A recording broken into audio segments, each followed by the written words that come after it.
Ratusan sopir truk menggelar demonstrasi besar-besaran di depan Kementerian Perhubungan dan Kementerian Koordinator Bidang Infrastruktur dan Pembangunan Kewilayahan. Sudah ada produser lapangan CNN Indonesia Irin Wardani di sana. Kita sapa, selamat siang Irin.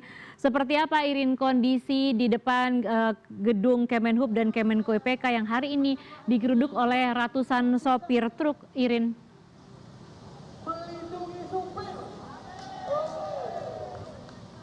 Lia, maaf sekali saya tidak terlalu jelas mendengar pertanyaan Anda, tapi kalau bisa saya pastikan saya saat ini bukan berada di depan kantor Kementerian Perhubungan, namun melainkan di depan Menara Dana Reksa, tepatnya di Jalan Medan Merdeka Selatan yang menuju ke arah Balai Kota, karena para pendemo yang berasal dari Asosiasi Supir Logistik ini tidak bisa memasuki area-area yang mendekati Ring 1, di mana tempat salah satu gedungnya yaitu gedung Kementerian Perhubungan. Tapi Lia, tadi saya mendapatkan baru saja informasi sekitar 5 menit yang lalu, beberapa perwakilan, kalau bisa saya tunjukkan di belakang Anda, beberapa perwakilan dari Asosiasi Supir Logistik ini yang akan menemui Menteri Perhubungan. Jadi mereka akan mencoba untuk menemui Menteri Perhubungan dan menyatakan tuntutan-tuntutan yang akan mereka bawa hari ini. Sebenarnya ini bukan demo yang terjadi pertama kali ya, karena di beberapa wilayah Lia ada demo serupa yang terjadi juga yang sudah berlangsung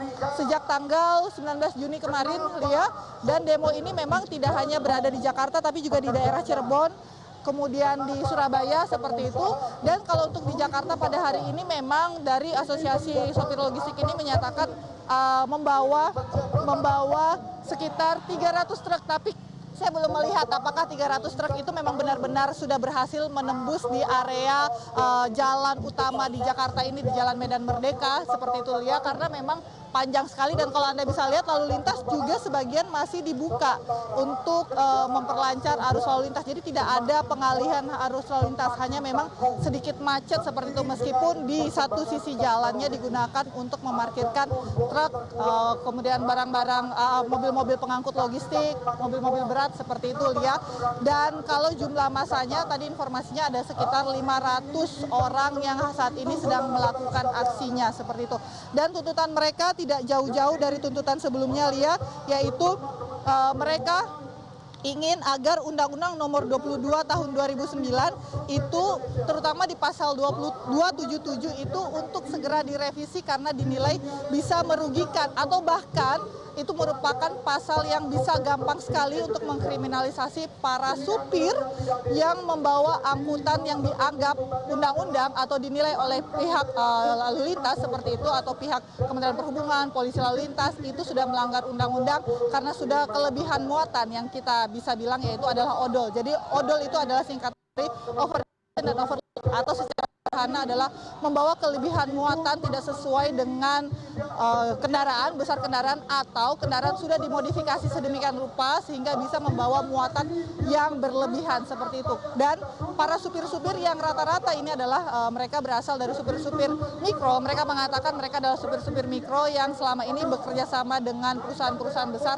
tidak terikat kontrak kerja dengan perusahaan besar atau pemilik barang seperti itu, merasa dirugikan dengan pasal 277 di Undang-Undang Nomor 22 Tahun 2009, karena kriminalisasi atau penangkapan jika dianggap melanggar undang-undang seperti itu hanya menimpa para supirnya, tidak oleh pemilik kendaraan. Maksud saya tidak oleh pemilik barang atau pengguna jasa mereka seperti itu. Karena kenapa demikian? Tadi saya dijelaskan bahwa adanya perang tarif antar para penyedia kendaraan seperti itu menyebabkan mereka harus memang menekan harga muatannya, harga barang-barang yang harus dikirimkan. Dan kenapa mereka harus membawa kelebihan barang selama ini itu Lia, karena mereka harus menutupi ongkos jalan tol, bensin, dan spend-spend lain atau pengeluaran-pengeluaran lain selama proses pengiriman barang, sehingga memang karena tidak ada standar upah atau pemerintah atau yang diterapkan oleh pemerintah, maka di pasar atau di lingkup mereka sendiri itu juga terjadi perang tarif. Dan itu memang juga jadi salah satu tuntutan dari para supir-supir truk pengangkut logistik ini, bahwa pemerintah seharusnya tidak melakukan kriminalisasi terhadap para supir, melainkan menetapkan harga tarif pengangkutan sehingga tidak ada lagi perang tarif yang terjadi di antara para supir atau penyedia jasa pengiriman logistik seperti itu.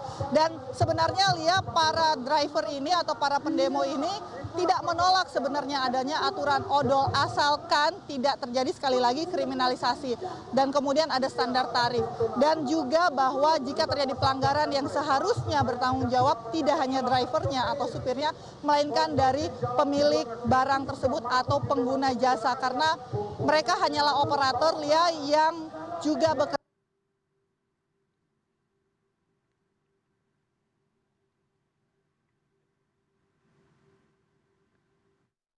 Aksi massanya dan bahkan melakukan ancaman agar tidak ada proses pengangkutan logistik, yang tentu saja Lia dampaknya luar biasa sekali. Kalau kita bisa tahu, kita mundur lagi ke belakang ketika